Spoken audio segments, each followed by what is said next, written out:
Welcome to the Group Answers Podcast. I'm your host, Brian Daniel. This is the weekly show designed specifically for pastors, disciple makers, group pastors, and small group leaders. Truly, we are created to help anyone with bottom line responsibilities for discipleship. Our goal is simple: to resource, train, and encourage you in the vital work of discipleship. This is the Group Answers Podcast. Let's do it.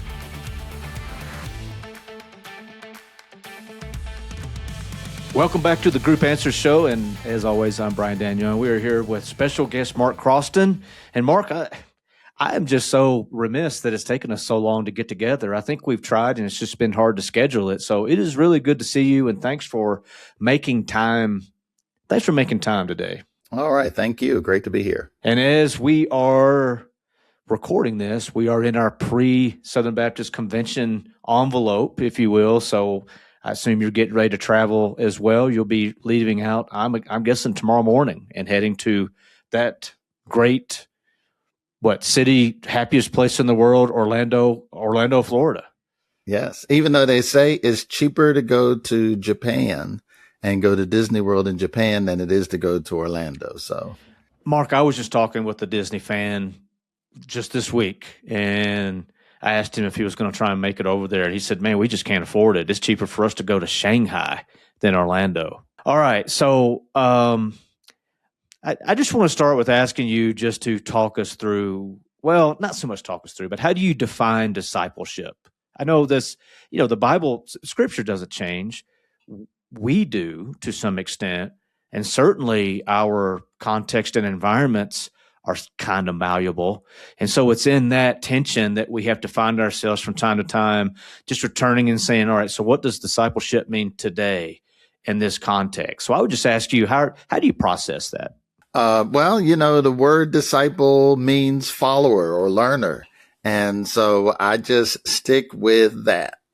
How do we learn how to be like Jesus and how to follow his commands and to live the Christ life in this time and place where we are today? Yeah, that's simple enough. I mean, it is possible to overcomplicate it, but at its essence, that's really what we've got. I know you and I have had conversations in the past about what in Christ means and how that translates. And I think you can get nuanced, but when it comes right down, it's about Christ-likeness. So let me ask you this as a follow-up. Thinking in terms of today's, let's just call it today's local church, current state, where do we sometimes get off this track? What do we miss? Where do we sometimes get it wrong? Well, I think where we get it wrong sometimes is where discipleship takes place. Back in the early, I don't know how to say this, 2000 teens, right? I'm talking about 2010, 2011, 2012. In the early 2000 teens, remember at Lifeway, we had the big Groups Matter push.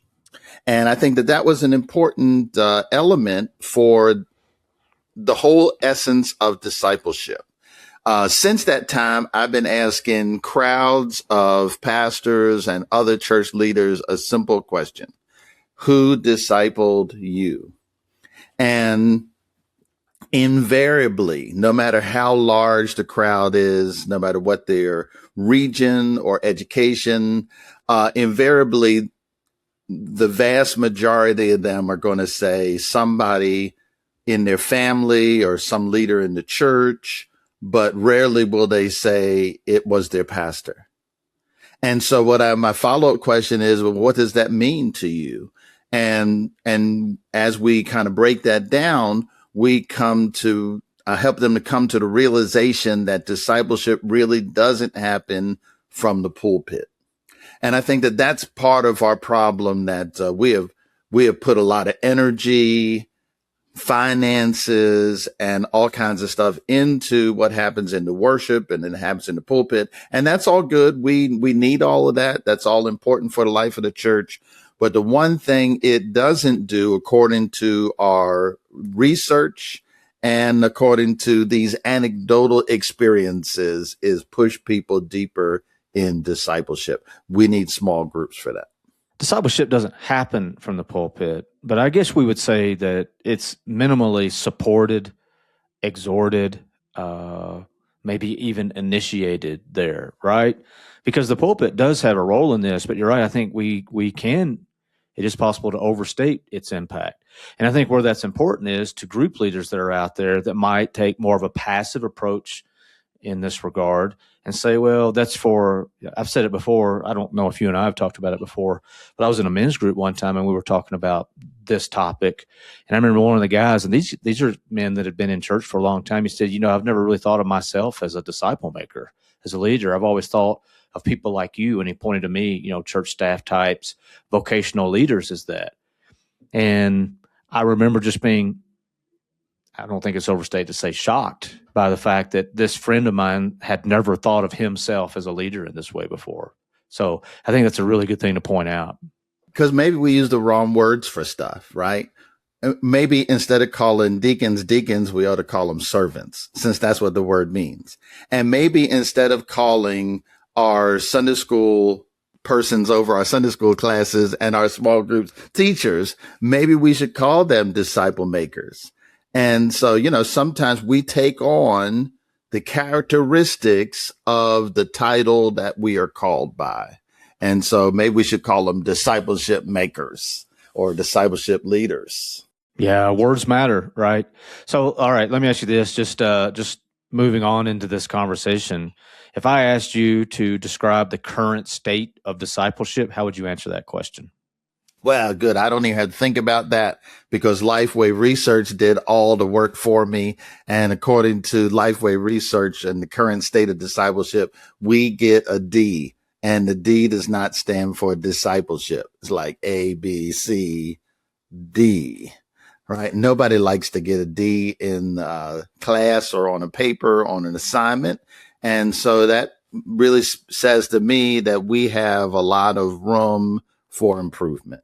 So if you're looking at that scorecard as like a dashboard, and let's just say there are several different ways that we can approach this question, and we're going to give each one of those an A, B, C, or D. The composite score appears to be a D. Are we getting A's and B's anywhere, you think? I'm looking at it right now. And so C is the top score according to that particular diagram. So it's across the board is what we're talking about. Well, where are those areas of correction? I mean, now that we've got listenership and we're talking about discipleship, I mean, from your perspective, and I guess I would add to this,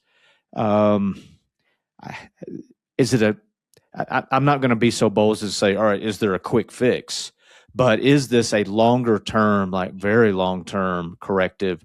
Or are there some things that, from your perspective, that we can put into place rather quickly? If we're talking to local church leaders and group leaders, it could be done relatively quickly to correct this score. Well, I think that part of it is our emphasis and part of it is our pattern. Let me say that part of what I kind of feel from my interaction with pastors and leaders across the country is that consistently they are working hard. They're passionate. They're working hard. It's not like they're sloughing off or anything.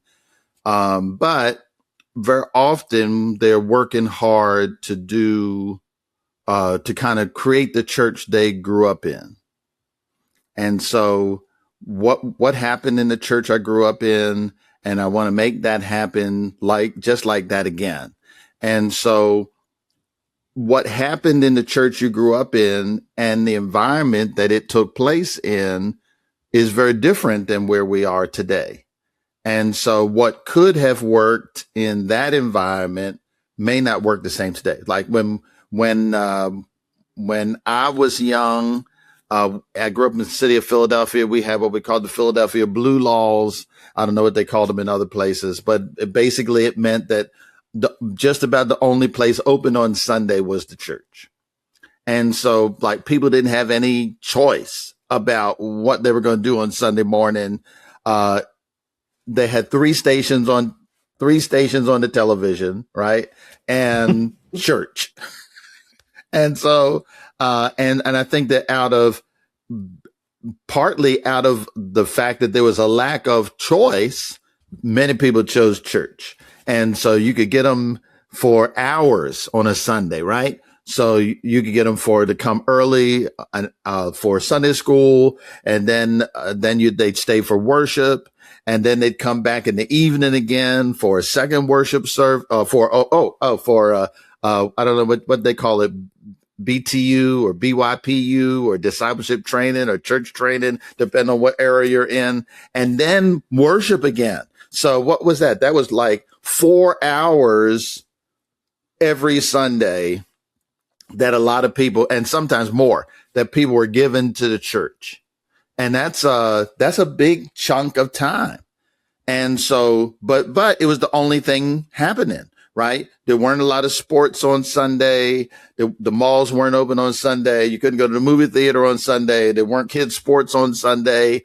It was like church, and then maybe a few restaurants were open, and that was it.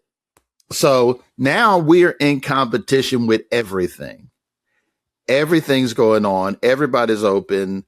And so one, you got to be on your A game in order to earn the time.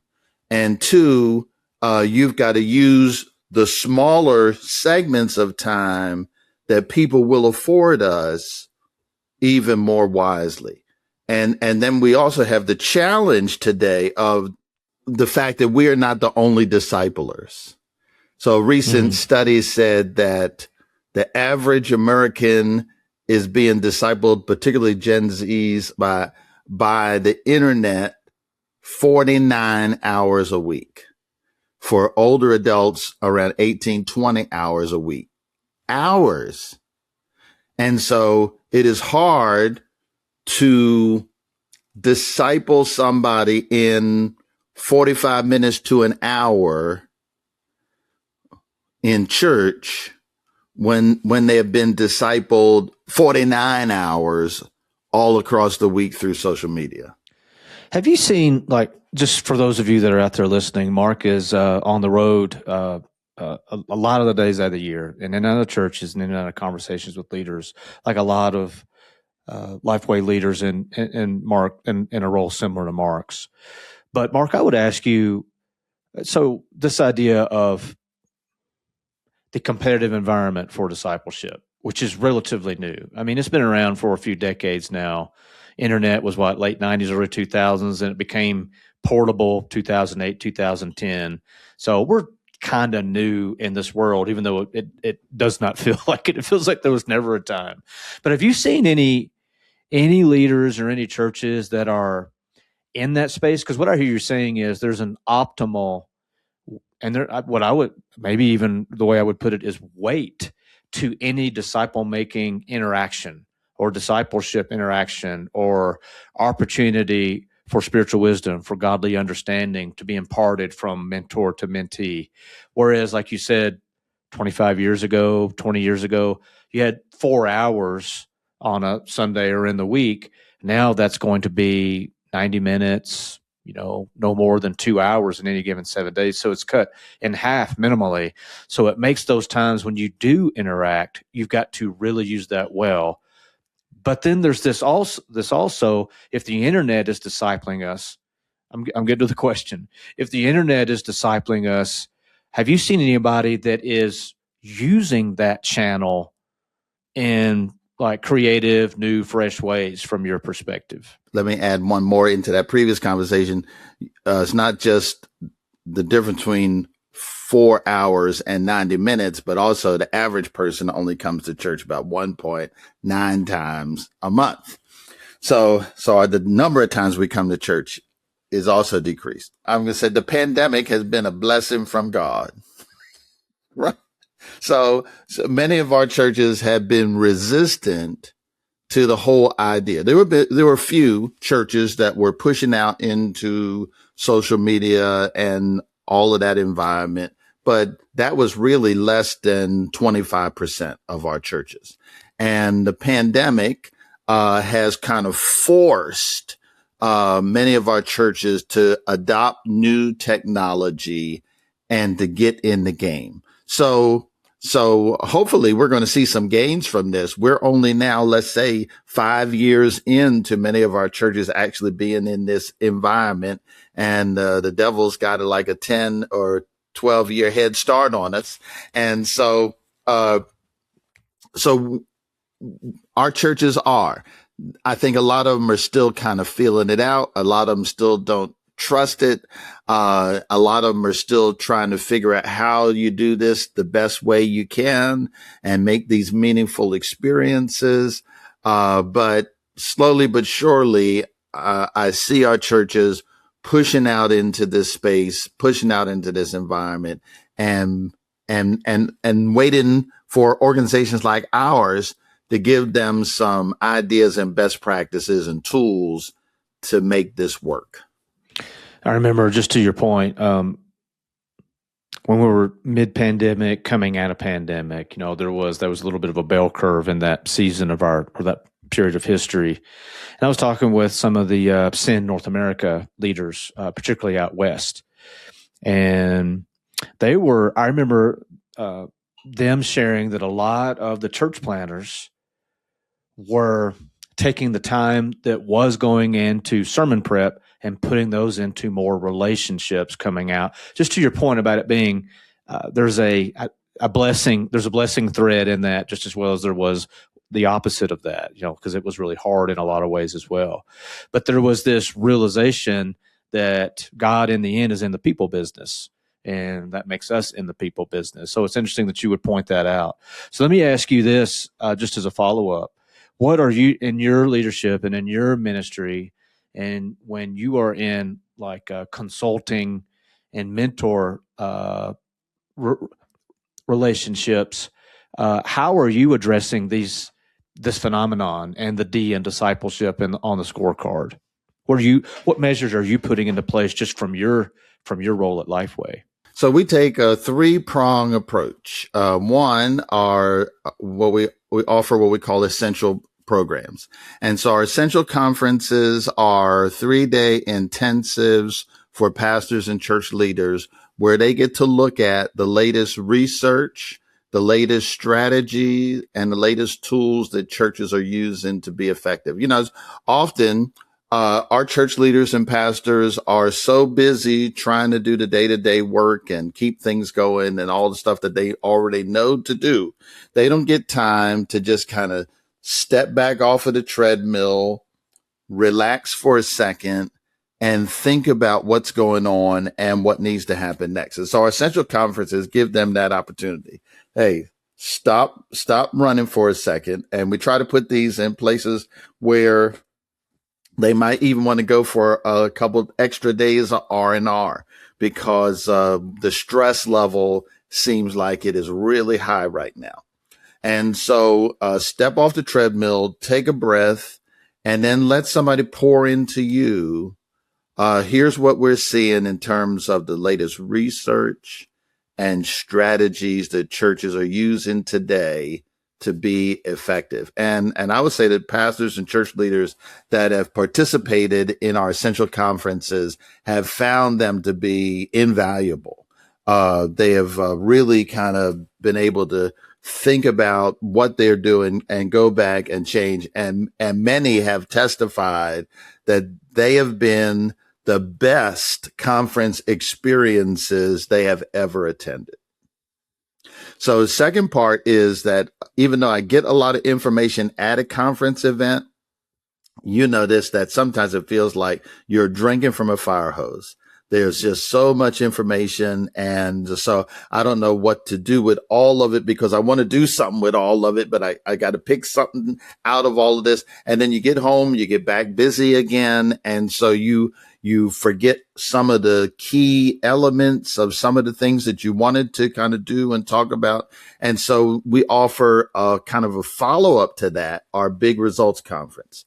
So the Big Results Conference takes the same kind and level of teaching that you have gotten personally at the Essential Conference and brings that directly to your church field so that you have an easier time of discussing this with your church leaders so that you can actually implement these strategies without as much question or resistance. And so our big results conference is step number 2. Step number 3 are our leadership cohorts. And so these are small groups of pastors who will travel together, not for 3 days, but for an entire year and get to know each other. Scripture says iron sharpens iron. And so they get to learn from one another and to learn from some mentors and experts in the field and get coaching from some experts in the field so that they have actually somebody who walks along with me over the course of a year to help in the implementation of the strategies that I believe will help my church turn the corner and move forward.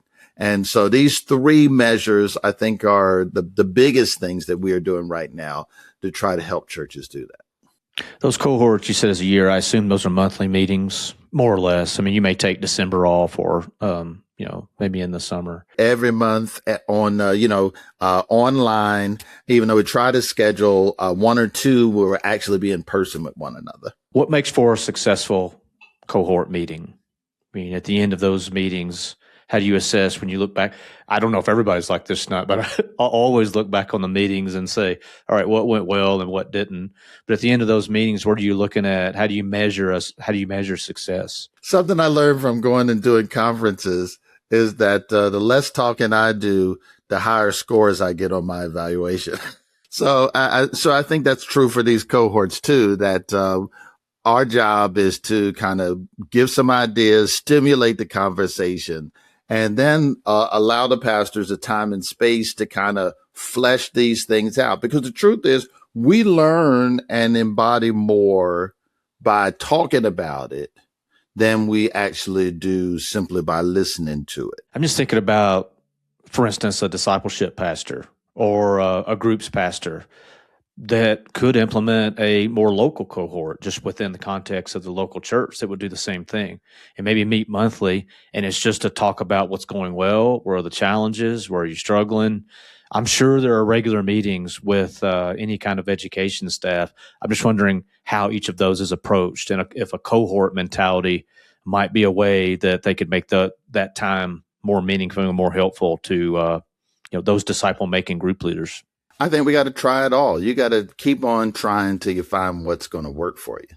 Again, talking to the group leader or discipleship pastor, what are as you see it, this is the threats question. What are the pitfalls that you would say, all right, group leader, discipleship pastor, education type, these are the things you need to be guarded on. These are the pitfalls. These are the external or even internal threats for you to be ready to identify and confront. Well, I think again, it's that idea that we already know what to do because many of us have grown up in church. We've been doing this all our lives. And so since we have seen it and experienced it, we think that all we really need to do is reapply all the same stuff that we have ever known. When the truth is we have to assess what's really going on. So even if I go to a conference, right, and I go to some national conference, I hear somebody talk about something somebody's doing somewhere, I can't necessarily always take that back just like they told it to me and implement that in my church field. It might not work. A lot of times it's like an iceberg. We only see a little bit of what was above the water, and we don't see all the stuff underneath. But the other thing is that our context is different. The people that we serve in our local church field and the culture in our local church field might be totally different from what that person who was talking at the national conference had experienced in their church field. So I need to make my own personal assessment of what's happening in my church field, how I need to tweak and change and adjust this in order to fit the culture and context of my church field, and then come up with a strategy on how we're going to adapt to make this thing work. So assess, adjust, and then adapt to whatever it is we're trying to implement. Ministry context, disciple-making context is a topic that comes up a lot in the history of this podcast. I would just ask you, I think for group leaders, well, really more, ministry staff types, any tips for understanding context? It seems like, Mark, there's two layers to this. There's the macro layer where I understand rural, suburban, urban kind of things. But then there's like this almost, I don't know if micro is the best way to put it or not, but a next layer down where you're looking at more nuance. So, I mean, that's one tip that I would say is like there's two layers to this. You understand at a broad level, but then different neighborhoods may have different values. There's ways of looking at that. But you've been at this for a long time. What tips would you give for just understanding a specific context in that respect? Well, because we don't have time to talk about all of them, I'm just going to say you just need to get a copy of my book, Big Results Leadership, because it walks through exactly that discussion and exactly that process for your church. And so, when they put a McDonald's in a community, they have already assessed the socioeconomics of the community, the marriage and family experience in that community, the traffic patterns in the community, all the other things that they do. And so when they put that there, they already know when they put it there that it can be successful. They already know that. And so usually when we put a church somewhere, we just kind of say, here's an empty building or here's a piece of land. Let's put a church here. Right. But, and so we have to do that on the back end, where they have already done this on the front end. And what I want to say is that you need to focus on what that is and then be hopeful, because this is what I know. They sell the same thing in McDonald's. I've eaten at McDonald's around the world, and it's the same stuff everywhere you go. And what I want to say is that the gospel is the same everywhere I go to. And you don't have to change the gospel. The gospel works. The seed, remember that story about the sower who went out and sowed seed and some of it flourished and some of it didn't? I want to say that it wasn't the seed's fault. When it didn't flourish, it was not the seed's fault. The seed is good. And so stand in confidence that the gospel really does work, that it does have the power to transform people's lives and change people's situations. The seed is good. How we sow it, the technique for sowing it, that may change. My yard will tell you that I don't have the technique for sowing exactly the right way, but the technique for sowing the gospel, that changes and adjusts. We got to figure that out sometimes, but it's not the gospel's fault. The seed of the gospel is good and it works. We got time for one more question, and I want to ask you this just real quick. What counsel would you give a new discipleship pastor or group leader? Just don't feel like you have to be the expert who already comes knowing everything. And so one of the great things about people who are successful, and this is what I learned as I watch the people who come to our events over and over again, the people who come most often and the people who are most engaged are the people who are already the most successful. And you might be saying, hold it, if you're already successful, you don't need this stuff.